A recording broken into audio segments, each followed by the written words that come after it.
പെൺകുഞ്ഞാ.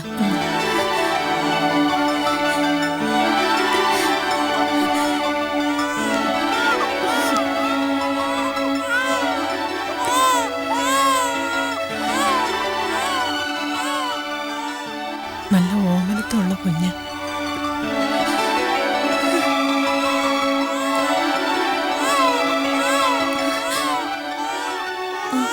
Sister Renuka ഇതുവരെ ബോധം തെളിഞ്ഞിട്ടില്ല.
എന്താമ്മേ നീ എവിടെ എന്ത് ചെയ്യാ?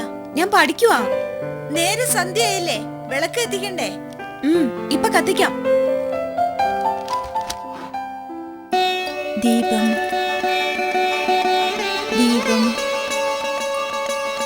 ദീപം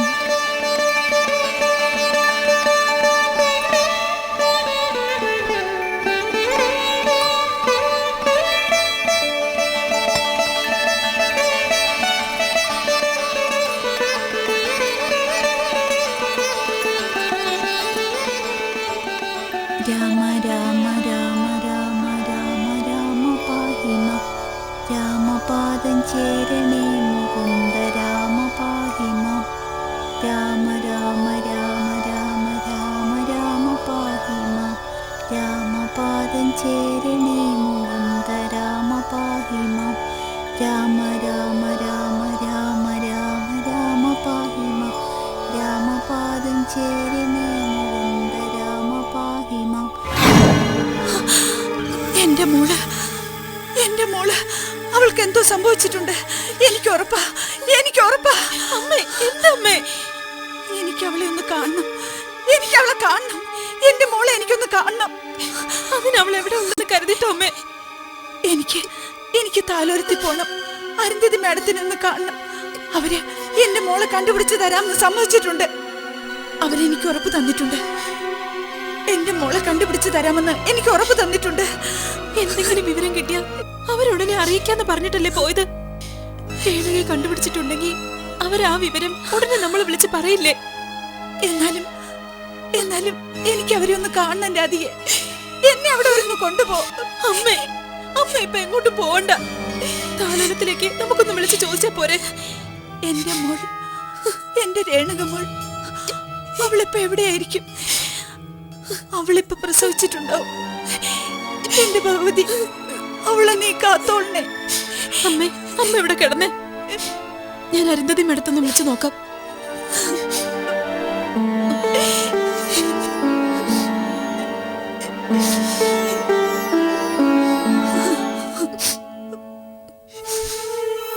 എന്താടി, നിന്റെ അനിയത്തെ പോലെ അസുഖം അമ്മയ്ക്കും തുടങ്ങിയോ?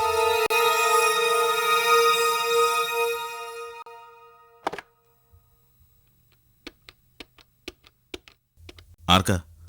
താലോലത്തിലേക്ക് അരുന്ധതി മേടത്തിനെ ഒന്ന് വിളിച്ചു നോക്കാം. നിനക്ക് വേറെ ഒരു പണിയില്ലേ? വെറുതെ ഒരു കോള് കളയാൻ. എന്തെങ്കിലും വിവരം കിട്ടി അവർ ഇങ്ങോട്ട് അറിയിച്ചോളും. ആ, നീ പോയി എനിക്കൊരു ചായ എടുത്തുണ്ടോ? വല്ലാത്ത തലവേദന.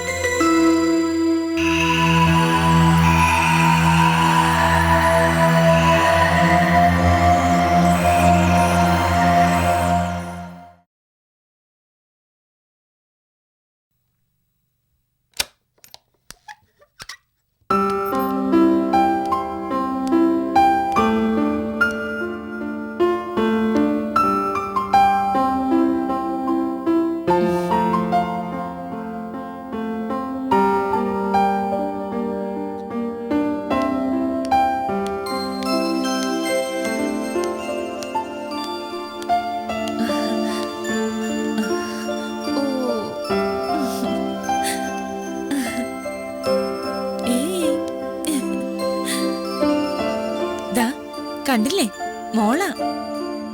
നോക്കി, രേണുകയെ പകർത്തി വെച്ചതുപോലെ ഉണ്ട്. കണ്ണും മൂക്കും എല്ലാം അതുപോലെ തന്നെ.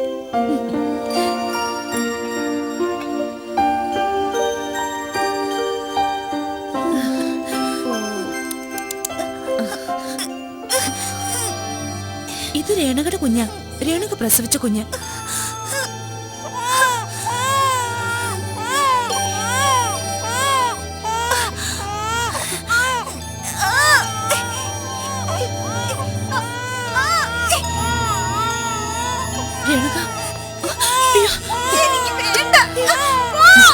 കുട്ടി, കുട്ടി, അടങ്ങി കിടക്ക. കിടക്ക. എന്താ കുട്ടി ഇത്?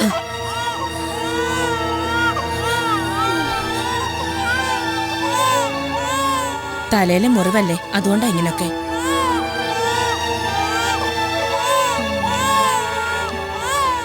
പിന്നെ ഈ ഫോട്ടോ അവരുടെ കയ്യിൽ നിന്ന് കിട്ടിയതാ. സിസ്റ്ററെ,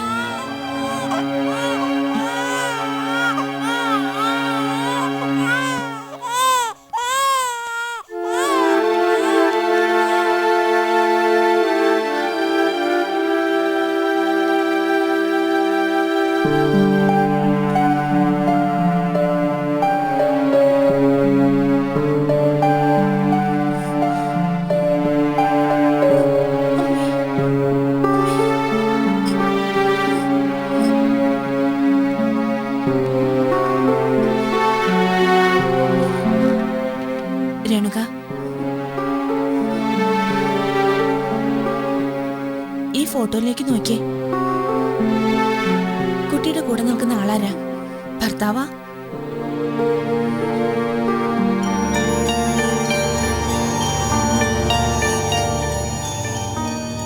നോക്കൂ, നല്ലവണ്ണം നോക്കൂ.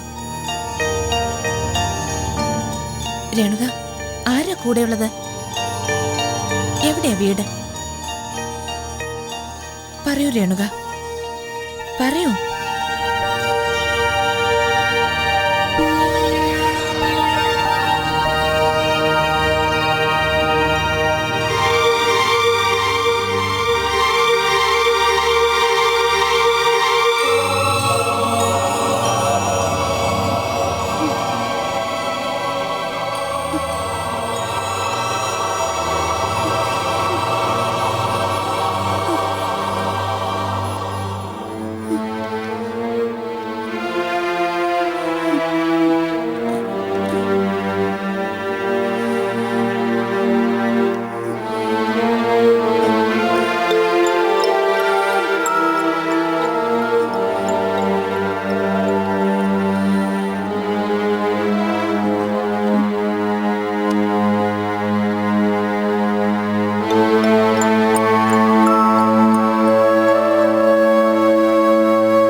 ക്ലാര, മദർ എപ്പോഴെത്തി? കുറച്ചു നേരമായി. ഒറ്റയ്ക്ക് നിന്ന് മടുത്തോ? ഏയ്, അല്പം കൂടി നേരത്തെ വരണമെന്ന് വിചാരിച്ചതാ. അനാഥാലയത്തിലെ കാര്യങ്ങള് ക്ലാരയ്ക്കും അറിയാലോ. ആ മദർ വാതി കയറിയായിരുന്നു. കണ്ടു, നല്ല മയക്കത്തില. അല്പം മുമ്പ് കണ്ണു തുറന്നു. പക്ഷേ അവളുടെ കാര്യം കൂടുതൽ കഷ്ടമാവുന്ന തോന്നുന്നത്. ആ കഷ്ടതകളിൽ എത്രയും വേഗം ദൈവത്തിന്റെ കരുണയുണ്ടാവും. നമ്മുടെ പ്രാർത്ഥന സഫലമാകും. ആ ദാ ആ കുട്ടിയുടെ കയ്യിൽ നിന്ന് കിട്ടിയതാ.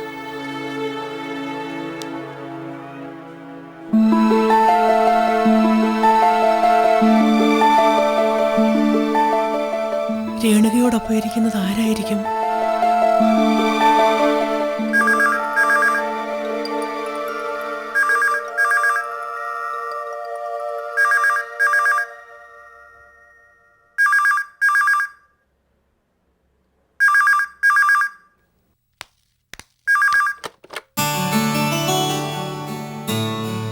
കാഞ്ചനാമ്മ എടുത്തോന്നാ തോന്നണേ.